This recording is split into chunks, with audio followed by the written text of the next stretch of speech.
Welcome back to TGR TV. I'm super excited to have you guys here with us.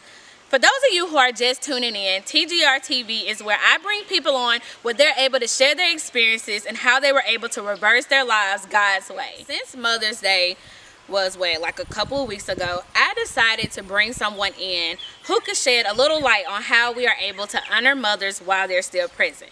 So I brought my cousin here today. Not only is she my cousin, but she is also part of the TGR TV team. So I brought Yvonne here today so she can shed a little light on how we're able to honor mothers while they're still present. So you guys may not know this, but we're actually in our backyard. So yes. Just looking around, where do you feel like was the earliest memory of your mother? It can even include your siblings. It can even include us. Yes. As you just stated, it was 5 of us. 3 girls, 2 boys. Right. Now the earliest memory that I have, it was more so when she had a routine set for us for school. Like she did it so effortlessly. Yeah. We're getting us ready. 5 kids, I would have been drained, but she did it. She had us all in times for hair combing, baths, breakfast, and getting us all out the door in time to catch the bus. Yeah. So that is definitely my earliest memory. Yeah, that's true. Because it was a lot of you guys. I know for me, I probably couldn't do that. And you all were included. Sometimes you'll come up to the house while we're getting ready. So we all got to make it to the bus on time. Yes, yes. Okay, I didn't really get many of these, but let's talk about spankings for you. Did your mom's spankings really bad? Could you bear them or what? Tell us about that. Man, I got a lot of spankings. In the summertime when we're out of school, I got a spanking every day. I mean, they were deserved for the stuff I would do, but it's like she had it set for a time. Like, I think it's time for Yvonne spanking, just to remind her. Like an alarm clock. Yeah, definitely. Now, my most memorable spanking, I mean, there's many of them, but this one that stands out the most, there's a creek. You remember the creek? We had a pathway. You remember the pathway? Not really. Oh, you don't remember hardly anything. But you know how we used to have that path that went through, and there's a small creek over there. I never forget this day. Do you remember the work boots that they had? Like your dad would have them on and stuff. I don't know why I had them on that day. It was in the. So you were wearing somebody's work boots? I was actually wearing the work boots, and my mom said, "Do not go down there in those boots." So of course it was. You may have been there, but it was a bunch of us, neighborhood friends. We decided to hit the path and go through to the creek. Well, one of the neighborhood kids, she couldn't get over it because she was small. She was younger, so I decided to put myself. I never forget this. Is not going good. I actually went in and stepped in the creek since I had the work boots on. Well, by the time I lifted her over to the other side, I fell into the creek. So, you know how you can cut, through there. I took the long route home. I didn't run back through the path. Oh no, because I already knew I was going to get a beat down. So I took the long way home through the road. You might well should have came back if you knew you were about to get a whipping. When we was little, we was going to savor that moment. Report card if something was wrong, we was going to do that walk of shame. But I walked all the way on the streetway, came up the hill, and I never forget, your daddy was standing out on y'all porch. Yeah. He knew I was going to get, he said, go on up there, because he already knew I was about to get a whip, so I just started crying. Yeah. When I said my mama, dad said something. Yeah, you already knew. So get on up there, so I was crying, going on up the steps, when I say that mama beat me while I was still wet in the boots. Like she didn't care. And that hurt worse. Yes, because it was wet. Like, but I knew better. I was doing good though. Like I didn't want to leave. How you thought that I didn't want to leave my neighborhood friend. We on one end of the creek getting ready to go, and she can get over. So I was just trying to be helpful, and I ended up getting punished. Like they say, no good deed goes unpunished. Cause Mama beat me down that day. Well, I'm pretty sure that a lot of people can relate to whippings. But let's transition to, what about a good meal? Home cooked meal. What was your favorite from your mom? Then Mama cooked every day, everything every day except for Saturdays, because you had to get Sunday meals ready. Right. My favorite would be pinto beans and cornbread. I don't like pinto beans. Oh, I love pinto beans. I know it's a little country and all, but I love them. And I haven't had them but twice in 18 years. That's weird, but yes, those were my favorite that she actually cooked. My favorite was her banana pudding. I think that was like mostly everybody's favorite. Yeah, I think that would be everybody in the neighborhood, friends, they would say the banana pudding. Me, I wasn't a big banana pudding, but if we're going to desserts, because she would cook, oh man, cupcakes, cookies, anything. Like while we're at school, she'll decide. We honestly ate real good. Yes, but mine was the non-baked cheesecake that she would make from time to time. Yeah. Yes. But yeah, the banana pudding, I'm not a big banana pudding fan, so I can't agree on that one. Well, that was my favorite. Okay, so let's get to the good stuff. Well, what I think is good anyway, the more intimate stuff. So let's think of one word where you can describe your mom. What would that be?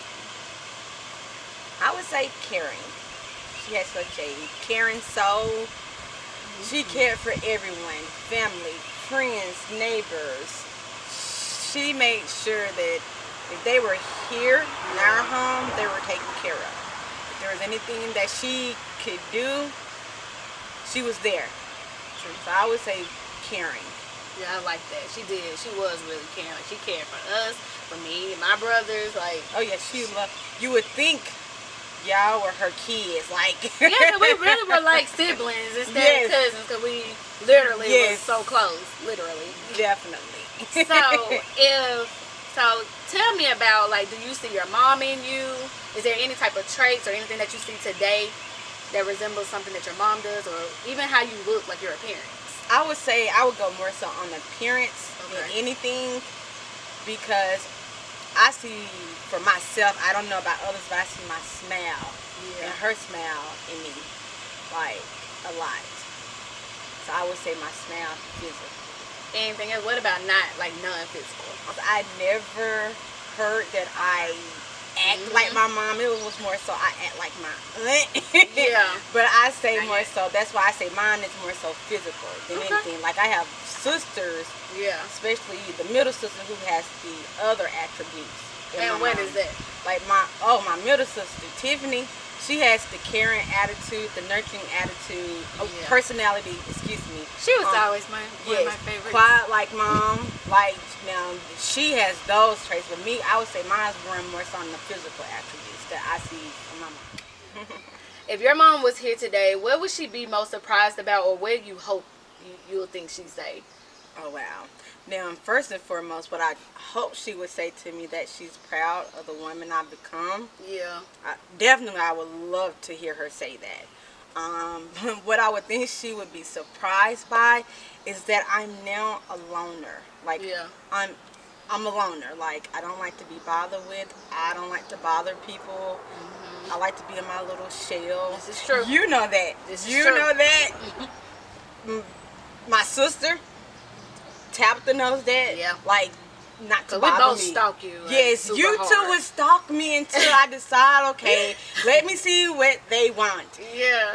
You know, I can look at a phone and be like, why are they ignore us. Like, legit ignore us. Yes, like, oh my goodness, like, I would call you back when I feel the need, and I can call back 3 days later and be like, oh, you called me on Monday and it's like Thursday. But I'm glad y'all understand. So I would think she would be surprised, because when, you know, back then she knew me as outgoing. Yeah. Such a people person. Friends here, friends there, friends everywhere. Phones ringing off the hook. Yeah, I don't like that anymore.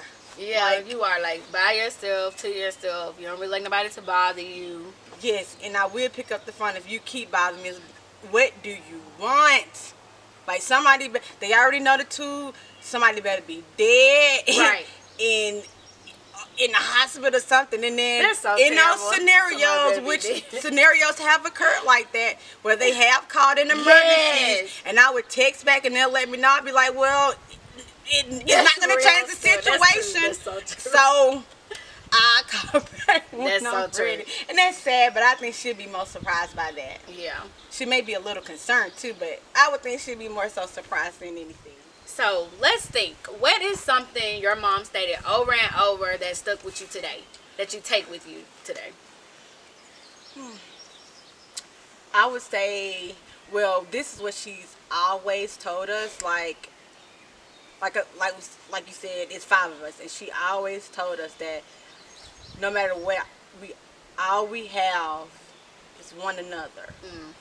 People can come and go, but your siblings are gonna always be there. Right. She told us that up until the day she passed, and that stick with all 5 of us to this day as adults. Yeah, because y'all are super close. And that's what one thing I love about y'all. Like, no matter what, y'all always get together. I be like, Yvonne, where you at? Oh, we at Roger House, and we at such and such house. I'm like, y'all could have called me. Oh, wherever. Because every time I say, you're not going to come. All right, then. But then when I called you Sunday for it, when we were together. I would have came for Jamal. Yes, you did. And that, see, wrong. But yes. But we mostly at Tabitha's house. You know, I'm always showing over Tabitha's house. Yeah. But that's what I love about y'all. Y'all stick together. Y'all keep it close.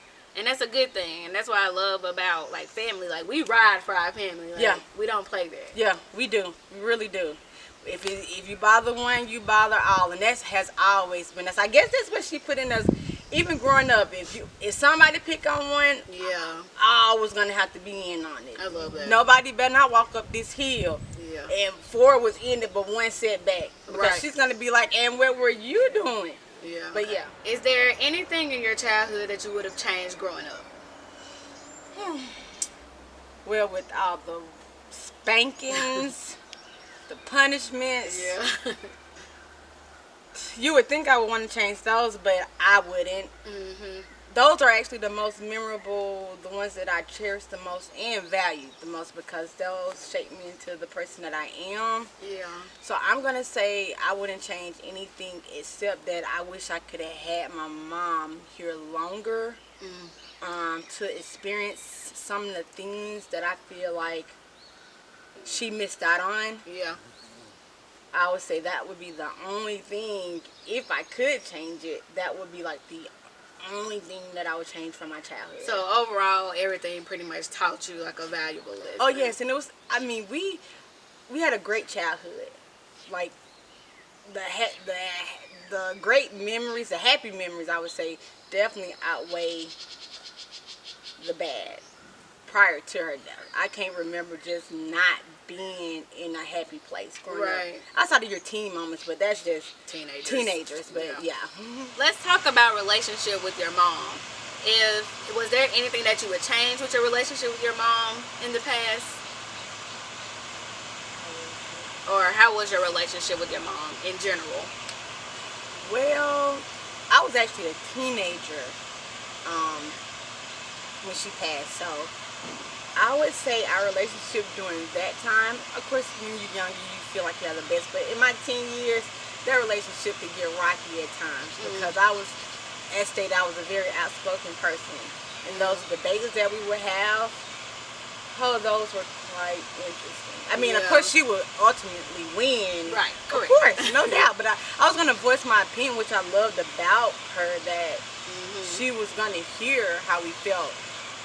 Only thing I would say that I would change in our relationship is at that moment to being more receptive to what she was actually telling me, without, going back and forth, because some days our arguments could last like for a while. But like I said, she'll ultimately win, so I would say I should have been more receptive at that time. Well, that's good. Okay, what would you tell someone who have lost their mother or even have an absent mother? What would you tell them, like, how to be able to push through and move forward? Now, for an absentee mother, that would be harder, because I never just experienced my mom not being there, but being here on this earth. I would say that's probably harder. I would say in that situation, do not give up. I mean, if your mother is absent, I mean, reach out. Hope, and you definitely hope that they reach back out, as a mother. But at least reach out. Because you never, that's good advice. Right? You never, because once they're gone, I have learned that once they're gone, they're gone. Like, there's no coming back. It's not like they Daddy said, okay, let's get on back up and let's go on to church or something. No, they're gone. So I would say if your mother's not there, or you decided that the relationship that you have with your mother is so damaged where you're not communicating, I would say just reach out, because once they're gone, they're gone. I agree. That's good. They should keep pushing, keep trying to fight for their relationship. Oh yes, definitely. Oh yes. And then as far as if you've lost your mother, the grief never goes away. That beginning process is, I would say, for my experience, because everyone's experience is different no matter how old you are. Even if you're 50, 60, 70 and your mother passed, that's still a hurting feeling. We know we have to leave here, right? But it's still a hurting feeling. The beginning process is very difficult. Like, you want to get up, you can go through a stage of depression. I would say do not allow anyone to dictate your grieving process. Yeah, definitely not, because you have to take it one day at a time. Just as myself, I was 15. It was actually the 16th. I want to say Tuesday. I was at work, so it kind of hit me while I was at work. I was like, wow, it's 18 years since my mom has been gone. Wow. So she's been gone longer than I had her. Yeah. So at this point, my grieving process, or just my grief alone, after 18 years, do I still have it? Of course.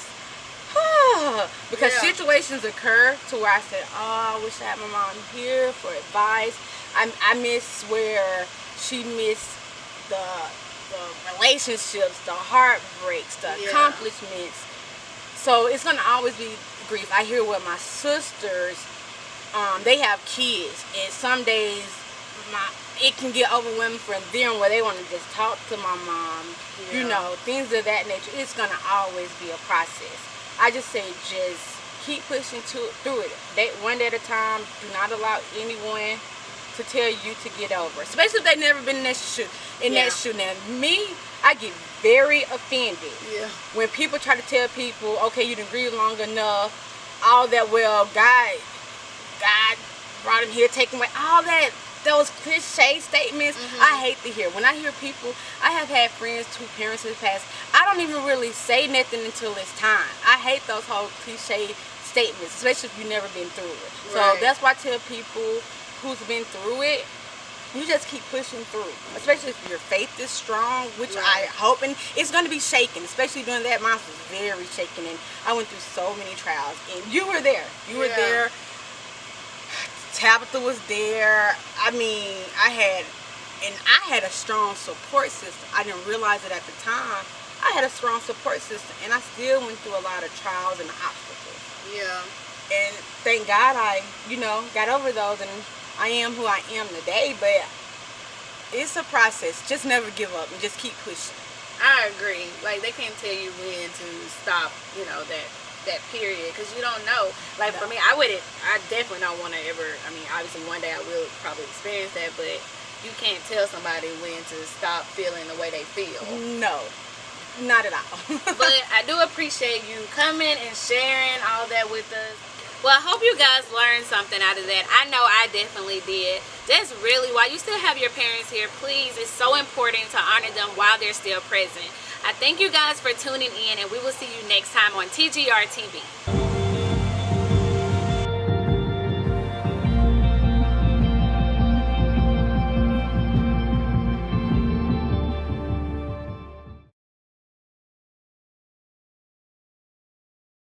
Well, we're not filming right now, are we? No. I just thought about, what do y'all feel about me and Rumpus? No. No. I just saw that and I thought it was hilarious. No. Little boys wearing when they babies. Right. But at first I thought it was a matching top and short. At first I didn't see the connection. Yeah. I didn't either at first. And then at first I was like, oh, that's kind of freaky. I thought it was just a top and a matching short. But what if they can play it off like that, like kind of fold it? Nah. I think it may be okay if they can play it out, because I literally thought it was like a matching set. I feel like it's still too tight or too short. Either way. Yeah, if they too short, I just feel like they should have them look short. I agree with you on that one.